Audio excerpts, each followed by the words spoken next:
Sorry everyone वो उसमें क्या कहते हैं स्टोरेज फुल हो गया था। स्टोरेज सही किया है। अब आगे देखिए जो हमें जो आपको न्यूमेरिकल लेना वो ये न्यूमेरिकल है। सेम टू सेम है, बस यहाँ पर वैल्यूज चेंज हुई है। The time constants of an inductive coil is, मतलब कि यहाँ इंडक्टिव कॉइल में जो टाइम कांस्टेंट है वो क्या 2.5 × 10⁻³ सेकंड है। वैन 80 ओम है, रेजिस्टेंस है उसमें ऐड करना है और फिर तब टाइम कांस्टेंट 0.5 × 10⁻³ सेकंड हो जाता है। फिर इंडक्टेंस निकालना है और रेजिस्टेंस निकालना है। ये आप लोगों के लिए है। अब इसके बाद हम कराने जा रहे हैं charging of capacitor in RC circuit. Charging of capacitor in RC circuit. Charging of capacitor in RC circuit आज ही बता देते हैं। Charging of capacitor in RC circuit. Charging of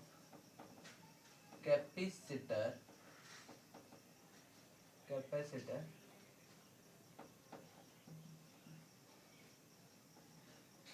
in RC circuit. ये हो गया। पहले तो सर्किट बनाते हैं।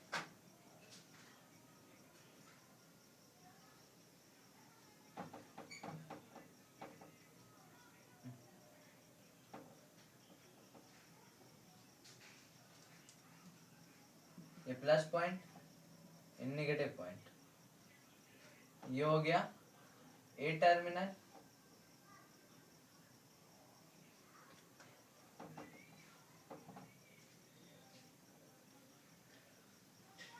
ये हो गया बी टर्मिनल, ये हो गया स्विच एस, और यहाँ पर capacitor,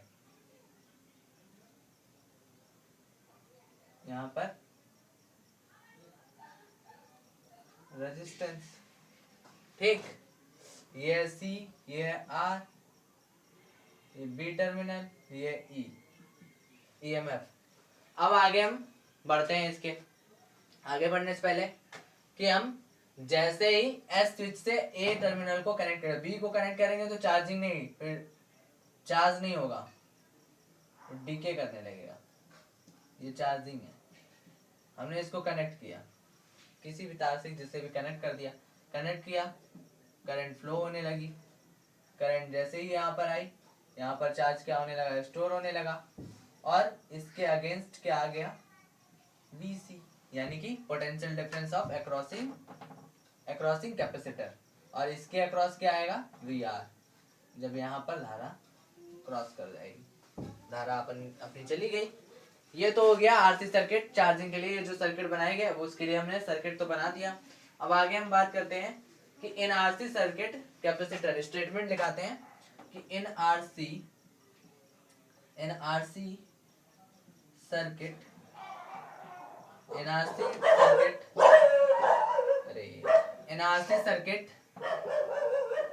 capacitor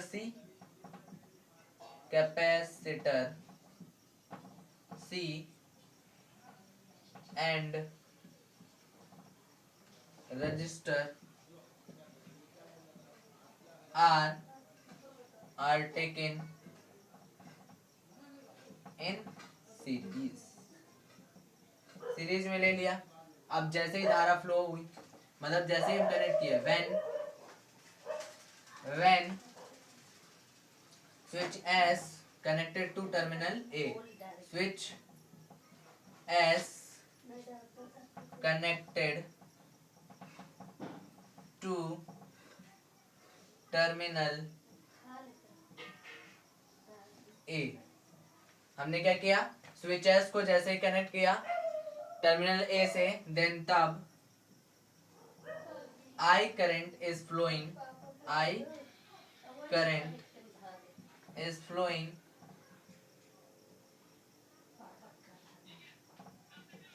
through a whole circuit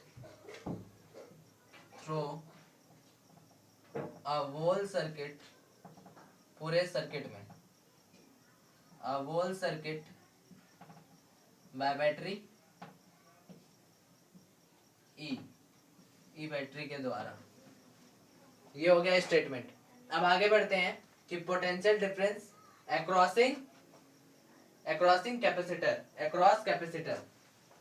पहले इसके पोटेंशियल डिफरेंस लिखते हैं और इसका पोटेंशियल डिफरेंस लिखते हैं। क्या होता है? Potential difference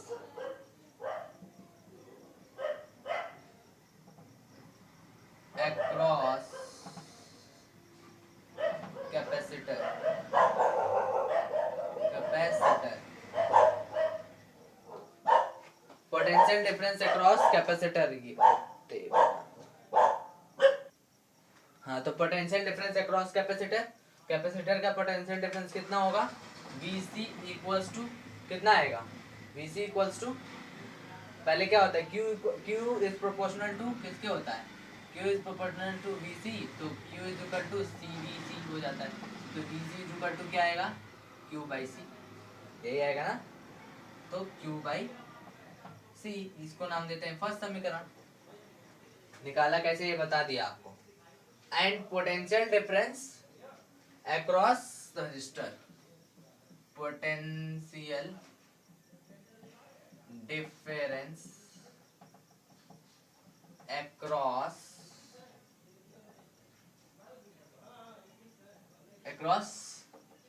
register, potential difference across resistor. Resistor के लिए क्या आएगा? V R is equal to I R. ये हो गया सेकंड समीकरण। अब सेकंड इक्वेशन तो बन गई। अब इसके बाद हम रफ करने वाले हैं। सर्किट को नहीं रफ करेंगे, स्टेटमेंट को रफ करेंगे। सर्किट का अभी थोड़ा काम है, तो सर्किट को हम नहीं रफ करेंगे। तो पहले स्टेटमेंट को रफ कर देते हैं।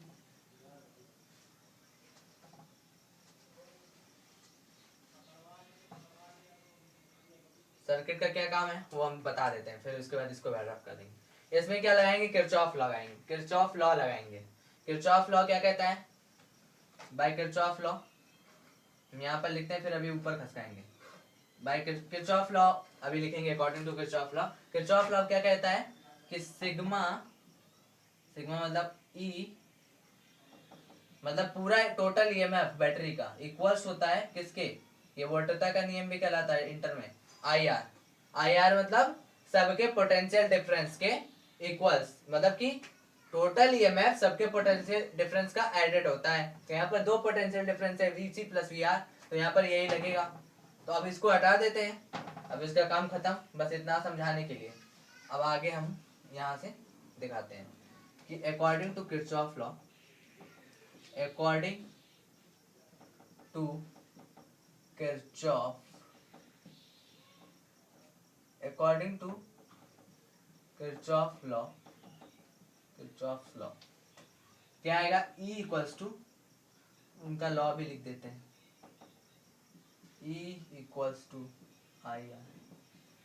तो यहाँ पर आएगा EMF equals to VC upon में VR, यही आएगा ना? EMF equals to VC upon में VR। हम इसको थोड़ा सा चेंज करते हैं, E minus VC equals to में VR। ये हो जाएगा थर्ड समीकरण। फर्स्ट एंड सेकंड समीकरण तो इसी को दिए हैं। अब यहाँ पर मान रखते हैं।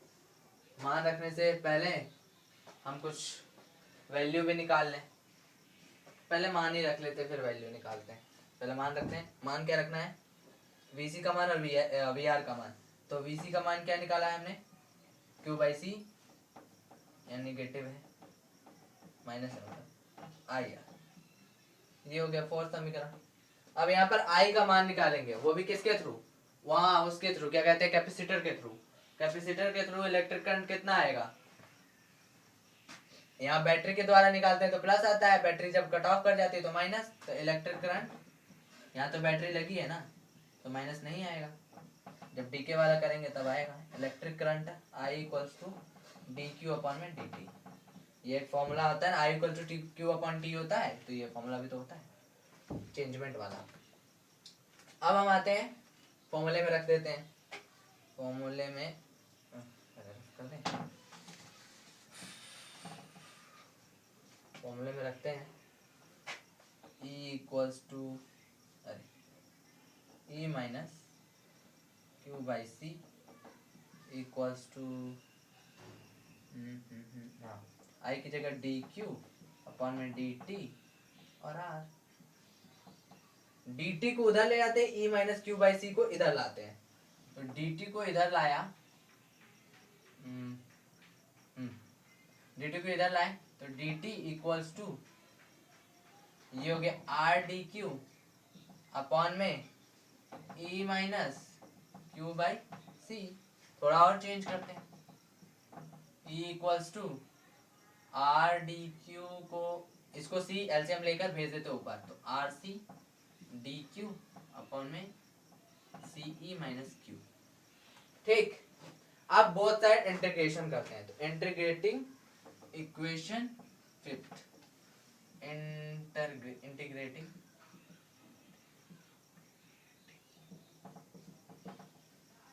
इक्वेशन 5, इसका इंटीग्रेटिंग करते हैं डी टी, इसका इंटीग्रेटिंग करते हैं R C D Q C E minus Q.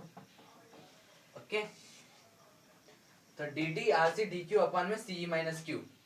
अब यहाँ पर इंटीग्रेटिंग करेंगे, इसका करेंगे तो टी आएगा, अब इंटीग्रेशन भी बताना पड़ेगा, टी आएगा, इसका करेंगे आर सी तो बाहर आ गया, आर सी बाहर, तो क्यू के रिस्पेक्ट में इसका करेंगे तो लॉग सी माइनस क्यू हो जाएगा, लॉग में क्योंकि 1/x होगा, आर सी क्या कांस्टेंट है तो बाहर, आर सी बाहर हो गया, ठीक मान लिया। अब इसका जब करेंगे तो आर सी को मान लीजिए गायब हो गया, डी क्यू होगा 1/सी माइनस क्यू, इसको x मान लेते हैं तो log x होता है, तो log x होता है तो यहाँ पर हो जाएगा log बेस में सी ई माइनस क्यू। ठीक, लेकिन इसका डिफरेंशिएशन करेंगे, ये कांस्टेंट 0, क्यू का डी क्यू के रिस्पेक्ट में डिफरेंशिएशन 1, वो भी -1 आएगा, -1 बटे में जाएगा, लेकिन यहाँ आ जाएगा माइनस। ठीक, तो इसका पूरा पूरा आएगा minus R C log base C E minus Q, और कोई लिमिट नहीं इसमें लगी है तो कांस्टेंट के लिए a1 जोड़ देंगे। ठीक, अब आगे रफ करते हैं।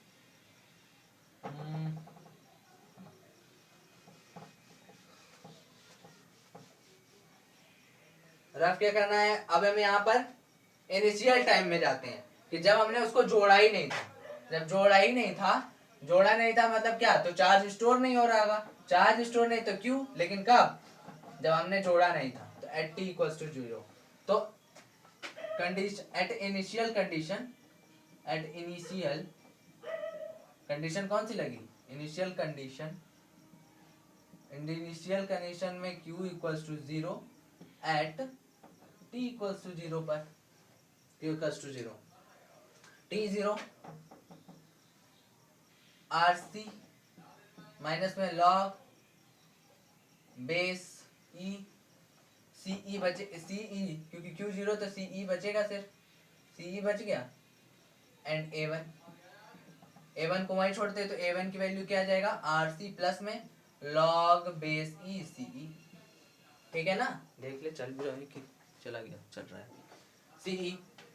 ठीक है, और ये आ गई वैल्यू, इसको equation 6 they they, putting the value of 6 इसको दे देते हैं क्योंकि इसी में पुट करना है ना, 7 इसको, तो पुटिंग वैल्यू ऑफ इक्वेशन, लेकिन किसकी, a1 की, ऑफ इक्वेशन